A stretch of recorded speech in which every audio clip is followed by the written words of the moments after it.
Review of Chennai love story. ఈ movie trailer cut చేయడానికి 3 months time తీసుకున్నారంటే అంతలా ఏముందరా ఒక లవ్ స్టోరీలో దాచడానికి అనుకున్నా కానీ సినిమా చూసాక నిజంగానే అది కష్టం అనిపించింది. సినిమాకి ప్లాట్ ట్విస్ట్ ఉంటుంది, కానీ దాన్ని రివీల్ చేయకుండా బాగానే కట్ చేశారు. ఇనీషియల్గా ఈ సినిమాని వైష్ణవి అండ్ ఆనంద్ దేవరకొండ చెయ్యాలి, కానీ ఇంత పర్ఫార్మెన్స్ బేస్డ్ స్టోరీని వాళ్ళు హ్యాండిల్ చేయాలని ఆలోచించి lead యాక్టర్స్ని మార్చేసినట్టున్నారు.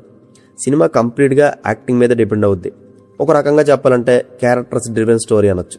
Coming to the point, తన కెరీర్లో రైటింగ్ పరంగా ఫ్లాప్ లేని సాయి రాజేష్ గారు స్టోరీ అండ్ స్క్రీన్ ప్లే ఇచ్చిన ఈ మూవీ మీద స్టార్టింగ్లో హోప్ ఉంది నాకు. కానీ ఒక లవ్ స్టోరీకి 3 hours రన్ టైం చూసేసరికి హాల్లో కూర్చోబెట్టి తలంటేస్తారని భయం కూడా వేసింది. అలా భయంగానే మూవీకి వెళ్ళాను, ప్రీమియర్ షో చూశాను. మరి ఎలా అనిపించిందంటే it's a very well try movie. వాళ్ళ జెన్యూన్ అటెంప్ట్కి, సిన్సియర్ రైటింగ్కి మెచ్చుకోవాలి. అంత ఈజీ కాదు ఈ కథని హ్యాండిల్ చేయడం. సపోజ్ ఎవరికైనా నెరేట్ చేసినా నవ్వుతారేమో, ఎవరు రిస్క్ చేయలేరు కూడా. కానీ గౌరీ ప్రియ అండ్ కిరణ్ అన్న ఎలా నమ్మి చేశారో hats off to their guts.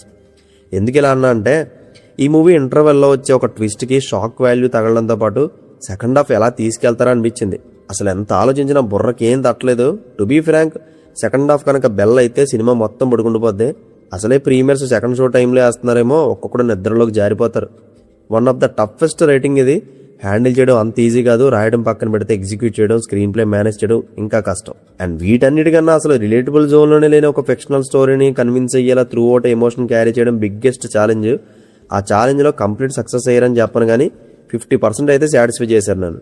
Mainly first half Steven Shankar అదే కిరణ్ అన్న క్యారెక్టర్లో ఉండే ఇన్నోసెన్స్ని, గౌరీ ప్రియ లవ్ ఫెయిల్యూర్ ఫేజ్ని, ఈ 2 డిఫరెంట్ పార్ట్స్ని కలుపుతూ ఒక మంచి లవ్ స్టోరీని, ఫన్నీ 1-2 బ్యూటిఫుల్ మూమెంట్స్తో మొత్తానికి బోర్ కొట్టకుండా తీసుకెళ్లిపోయారు. ఎమోషన్ ఎంతవరకు కనెక్ట్ అయిందని పక్కన పెడితే వీళ్ళిద్దరు పర్ఫార్మెన్స్ ఆ డ్రాబ్యాక్ కనబడకుండా చేసింది. ఇలా ఫస్ట్ హాఫ్ ఫస్ట్ నేరేషన్తో కొత్తగా అనిపించింది, నచ్చింది నాకు. కానీ సెకండ్ హాఫ్లోనే బొక్కలు ఉంటాయి. ఎమోషన్ మరీ ఎక్కువైపోయింది. అండ్ స్టీవెన్ క్యారెక్టరైజేషన్ చాలా చోట్ల ఇరిటేషన్ తెప్పించింది. దానితోడు క్లైమాక్స్ రాకుండా అక్కడక్కడే కథ తిప్పుతుంటారు. సెకండ్ హాఫ్ పెద్ద ఏం ఎక్కలేదు నాకు, ఎక్సెప్ట్ ఆ క్లైమాక్స్ పోర్షన్స్లో వచ్చే కొన్ని పే ఆఫ్ సీన్స్ బాగుంటాయి. మిగతాదంతా ఓకే అంతే. ఎంతకన్నా సెకండ్ హాఫ్లో సీన్స్ గురించి ఎక్స్ప్లెయిన్ చేయలేము, ఎందుకంటే చిన్నదిలాగినా స్పాయిలర్ అయిపోద్ది. 1 wordలో చెప్పాలంటే ఈ మూవీ ఒక ఛాలెంజింగ్ ఫిలిం. అది రైటర్స్కి, స్క్రీన్ ప్లే రైటర్స్కి, మెయిన్ లీడ్ యాక్టర్స్కి, ఈవెన్ ప్రొడ్యూసర్స్ కూడా. రాయాలన్నా, ఎగ్జిక్యూట్ చేయాలన్నా, దాన్ని నమ్మి స్క్రీన్ మీద పర్ఫామ్ చేయాలన్నా, అండ్ ఎలాంటి కథ మీద డబ్బులు పెట్టాలన్నా హై రిస్క్ ఉంటుంది. కానీ సిన్సియర్గా చేసే వాళ్ళు గుడ్ జాబ్. అండ్ కిరణ్ అన్న ఇప్పటివరకు చేయలేని ఒక ఇన్నోసెన్స్ యాక్టింగ్ ఇందులో మనం చూస్తాం. కొన్ని సీన్స్ లైవ్లీగా చేసేస్తాడు, కొన్ని మాత్రం మేనేజ్ చేస్తాడు. ఆ రోల్కి తను న్యాయం చేశాడు. కిరణ్ అన్న కాదు కానీ ఈ మూవీ మొత్తాన్ని భుజాల మీద మోసింది గౌరీ ప్రియనే. సినిమాలో 80% ఏడుస్తూ సీరియస్ ఎక్స్ప్రెషన్తోనే ఉంటుందామే. కొన్ని సీక్వెన్సెస్ తన యాక్టింగ్ పని చెప్తుంది. ఎక్సలెంట్గా చేసింది. సరిగ్గా చేయలేకపోయిందంటే సినిమా ఎత్తిపోదును, బట్ ఆమె తన పర్ఫార్మెన్స్తో సినిమా నిలబెట్టింది. అండ్ ఆమె తర్వాత క్రెడిట్స్ మణిశర్మ గారికి ఇవ్వాలి.